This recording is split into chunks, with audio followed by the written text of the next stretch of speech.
Good evening, ladies and gentlemen, friends, workers, rice farmers. I'm very happy to be with you here this evening to share with you some of our thoughts and probably to have some interaction with you and to let you know where is it that we're headed for. In the sugar industry in particular, and in the agriculture sector in general. We have a lot of experts here on sugar. We have heard some of them already speaking about their experiences and predicting what will happen. And I, on the other hand, want to speak more widely, a bit on sugar, yes, but a little bit more on the agriculture sector, and in particular, the rice sector. You know, rice and sugar is very close to our hearts. Everywhere except in region number 2. You have a close correlationship between the sugar industry and the rice industry. I'm from Cane Grove. Cane Grove is on the left bank of the Mahaica River. It is called cane grove. But today, we don't have any cane growing there. It's totally rice and to a lesser extent other crops, but no cane.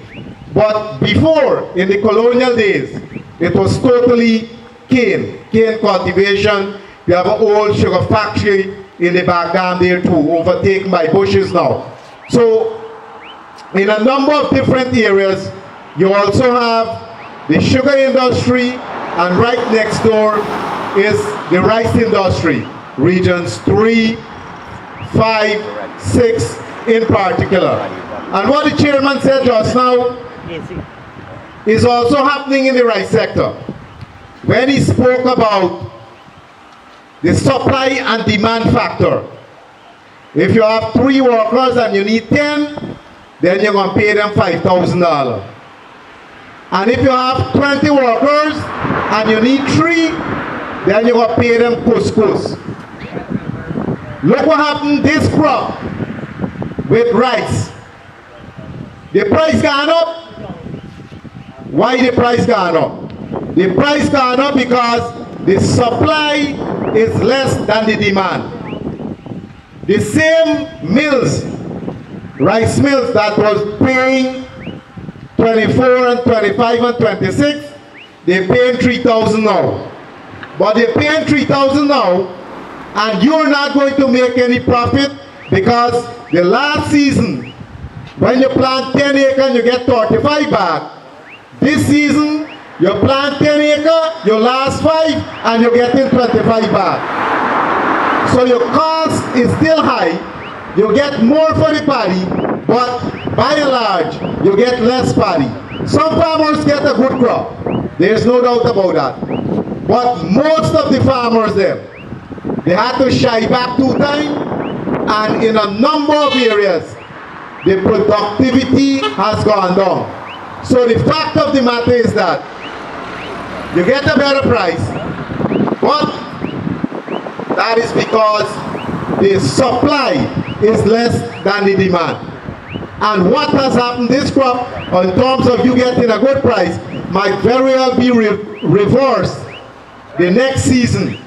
Because a lot of people might go back into the crop now, thinking things gonna be better, and then the supply gets bigger than the demand, and then the price will go down. Already, one mill are telling farmers that, you know, we supplying rice to Cuba, but we supplying rice to Cuba on a 1-year credit basis. Already sending signals that, listen, although the price might be a little bit better, because we are getting paid 1 year after, you better expect something less.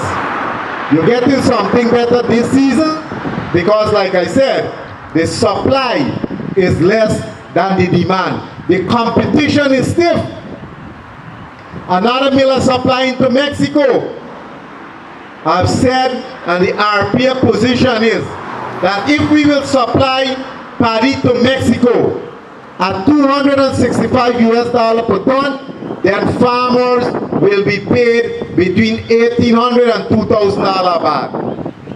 $265 ton landed in Mexico, that is almost like committing suicide. And Ms. Lewis already said, we should not do that. No matter how things look wrong, let us keep the faith. You might have to wait a couple more mornings, but some of us gonna take long to learn from our mistake. But then again, we really can't blame you that much. Like we cannot blame some of sugar workers. We cannot blame some rice farmers because of the promises that were made. Sugar workers were told 20% that the PPP government robbing you, giving you 5 and 6. We will give you 20%. Ms. Lewis said you didn't even get 20 cents, much less 20%. Years gone by, every single year you used to get the API. Soon as the government changed, what happened? It was not dissimilar with rice farmers. $6,000 bag they were told. Some of them were told $9,000 a bag. What happened? The second crop in 2015, they get $1,800 back. And it hadn't improved much since then. This season, like I said, when the supply is less, you get a better price, but you're already being told that prepare for bad things to come. Prepare for bad things to come. The young people were told about jobs, that the government will create thousands of jobs for you. The reverse is happening. They have not created any new jobs, and what have happened now is that they're taking away existing jobs. Look at what happened in Gaisuko. Wales workers, the entire Wales community, they're crying now. The market's down. The shops them and move doing no business. School children going empty to school, empty belly. The entire community is suffering from a position of promising to create thousands of new jobs. The government is PNC, APNU, APNU government, have backpedaled and now they're taking away jobs from people. Only today in the newspaper, they reported that Jordan, Minister of Finance, said the government cannot create jobs. Jordan said that 3 years ago, they said they will create thousands of jobs.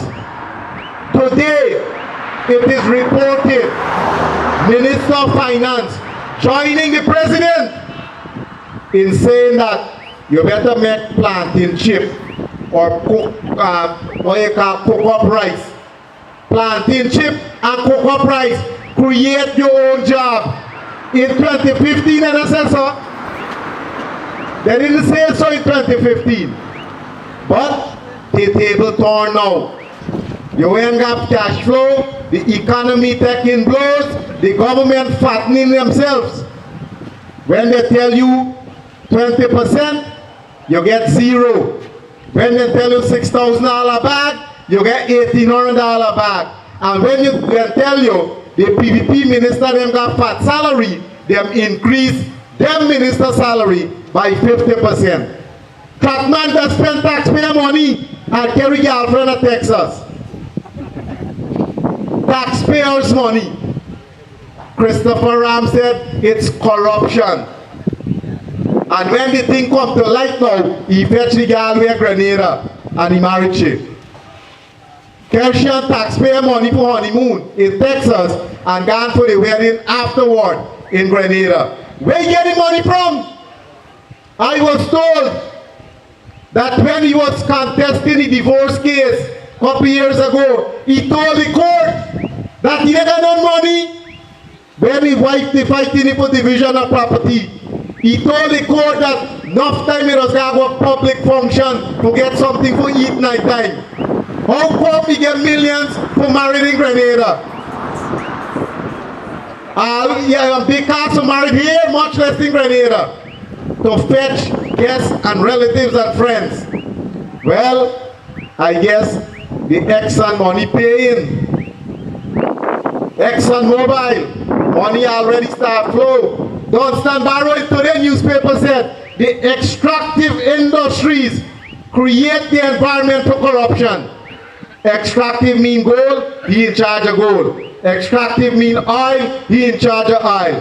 From a man who had to eat at reception and public function to a man who a movie girlfriend to Texas and a go married in Grenada.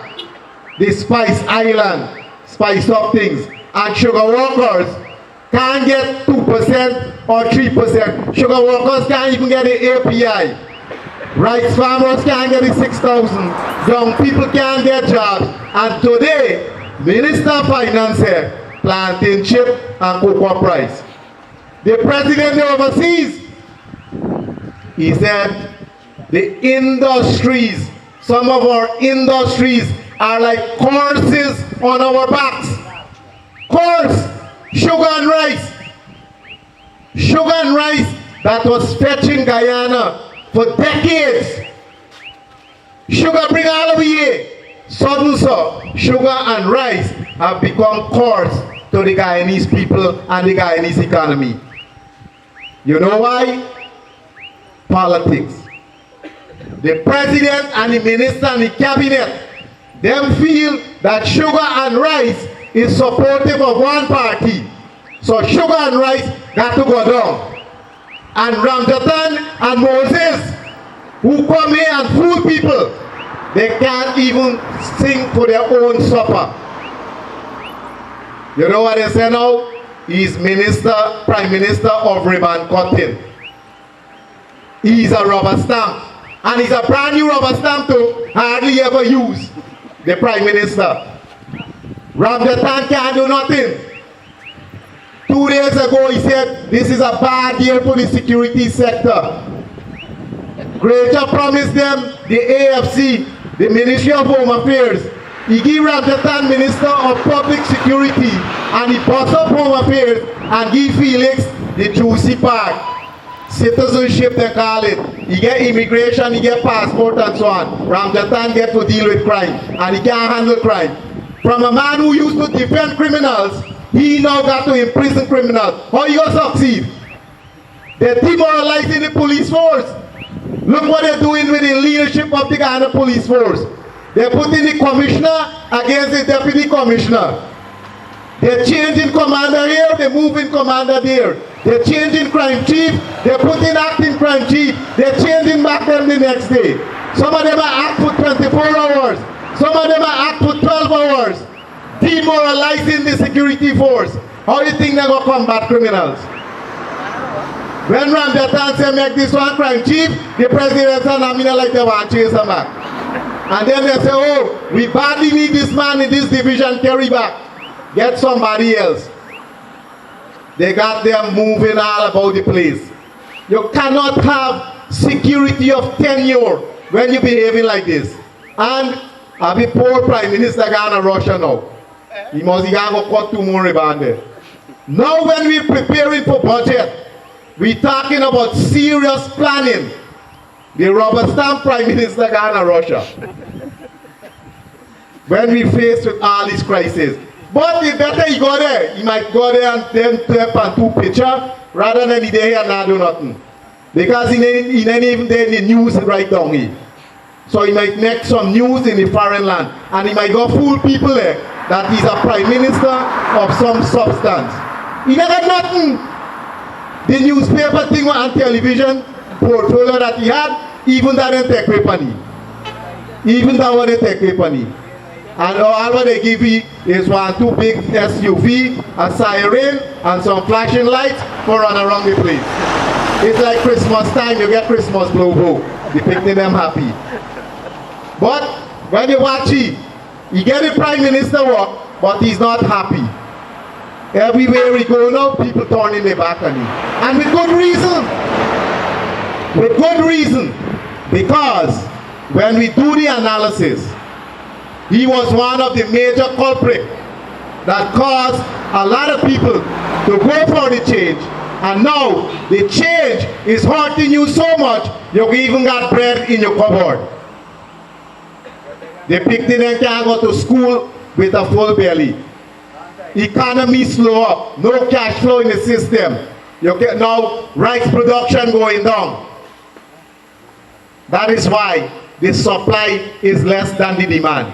So my friends, if a president of a country can talk to our traditional crops, sugar and rice, of being curses on our nation, we are in for a tough time. We are in for a tough time. And they know that the people of this country, has now moved away from supporting them. That is why now we can't even get the appointment of a GCOM chairman. And they're putting the mechanism in place to rig the elections. And we, all of us, got to make sure that we do our part in ensuring that we get elections that when it is due and it is free and fair and it is free from fear. Only then our lives will be better. Only then will our economy do better. Only then will agriculture be run competently. So my friends, this evening I once again want to tell you that I'm happy to be here with you. I'm happy to share these few words with you as I join with GAWU in bringing messages of hope to our people, our workers and our farmers. I want to thank you very much for your attention and wish you all a good night.